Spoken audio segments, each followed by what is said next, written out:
Hey friends, it's me, Jenny. I wanted to make this little highlight video to show you the new emotes that I made.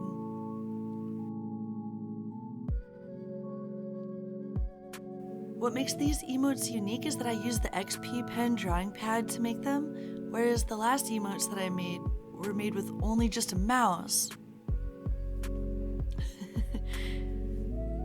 Don't get me wrong, I had lots of fun making all kinds of emotes with my mouse, but I'm so stoked about the XP Pen. When I looked in my Twitch dashboard, I noticed that I actually had a lot of extra slots for emotes. So while I wanted to focus on my main tier 1 emotes, I also wanted to eventually fill out all these extra emote slots as well.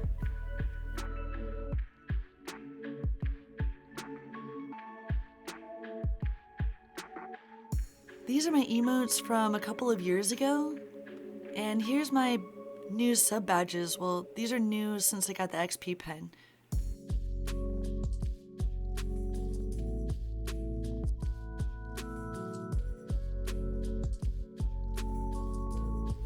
First, I wanted to select a brush that I really liked and then save it and make sure that I have my brush saved so that I can return to the same settings. I'm still not totally used to drawing with the awesome drawing pad, so practice makes perfect. One cool tip that I learned is that you can actually rotate your canvas by using Alt and scroll wheel. I really wanted to be able to do this before and had actually set some special hotkeys. I had set Control and arrow keys to rotate my canvas, but then I discovered by accident the Alt and scroll wheel technique.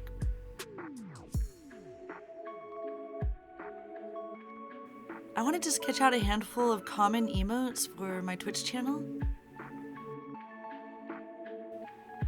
Some common emotes that I like include hype for when something exciting happens, or raid for when you get a raid. I wanted to have a thank you, and I was thinking, what are the most common expressions that I feel while I'm streaming? Well, actually, I wanted to make one of me puking. So I thought a rainbow puking emote would be pretty funny. I didn't want to make it too disgusting, but hopefully kind of cute, so hence the rainbow.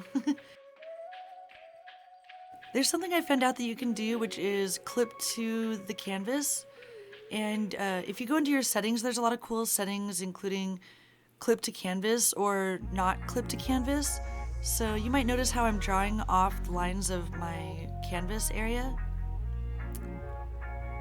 You can adjust that so that you can see your lines outside of the canvas too. For some reason I couldn't figure out how to not clip to canvas in the pixel persona area, but it works just fine in the designer persona. Being able to make custom channel art for my Twitch channel is one of my favorite things about Twitch. It may seem like a little bit of extra work, but I have a lot of fun making art. I love having any excuse to practice art, and especially now that I got the XP drawing pad, I'm super stoked to practice anytime.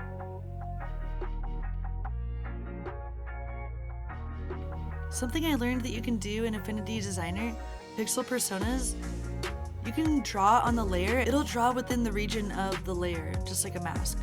It's really helpful that you can actually create a shape in the vector area, and then you can take it over to the pixel area and paint directly onto just that one layer.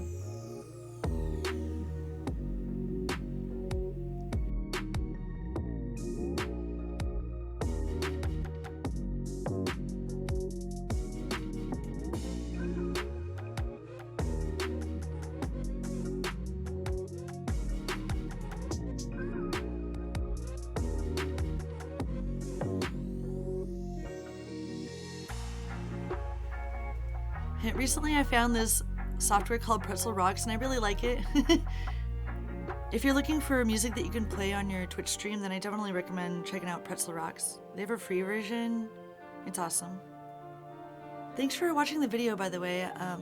I've been trying to make highlights of my Twitch streams, which are normally every Wednesday, but it really varies. I try to stream whenever I can. I do stream on Twitch, and then sometimes I will try to stream on YouTube, and actually lately I've been streaming onto Reddit as well. I would love to try to stream onto TikTok. I just started getting into TikTok a few months ago. You need to have 1,000 followers on TikTok before you can stream on. A long time ago, when I first learned Flash CS6, I made kind of little cartoon characters and made a little Flash dress-up game called Jenny Styles. And making these emotes brings me back to when I was making those Flash dress-up games. I was glad that I had learned Flash before I found out about Twitch and Twitch emote, because then I had a little bit of practice using Flash for vector art. In the old version of Flash that I was using, sometimes I would go to click on a vertex and it became really frustrating to use, especially when I was just using the mouse.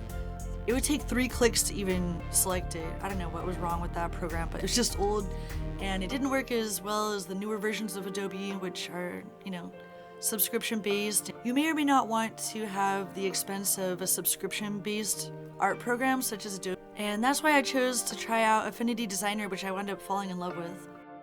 Affinity Designer is comparable to Adobe Illustrator.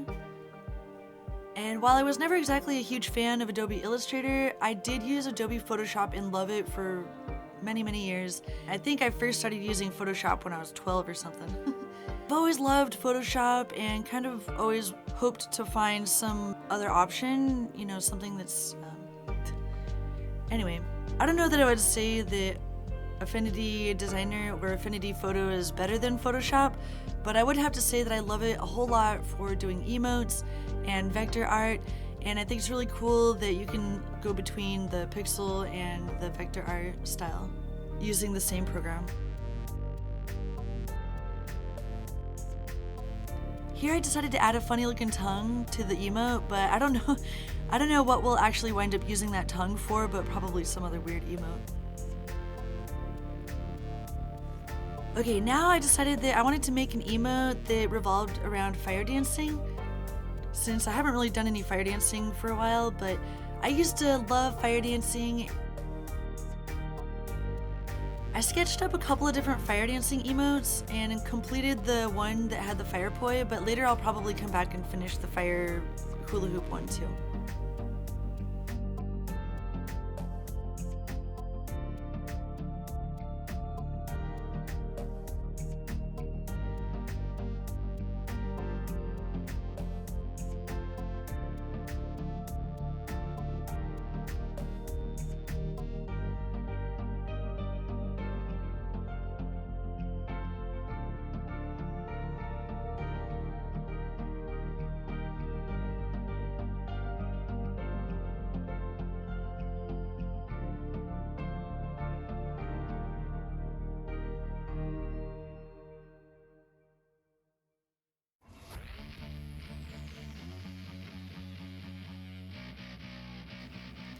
This is what they looked like. I hope you liked them. Thanks for watching, and special shout out to my Patreon supporters who make my videos possible, and thanks to my Twitch subscribers as well. Have a great day, friends, and I'll talk to you soon. Bye.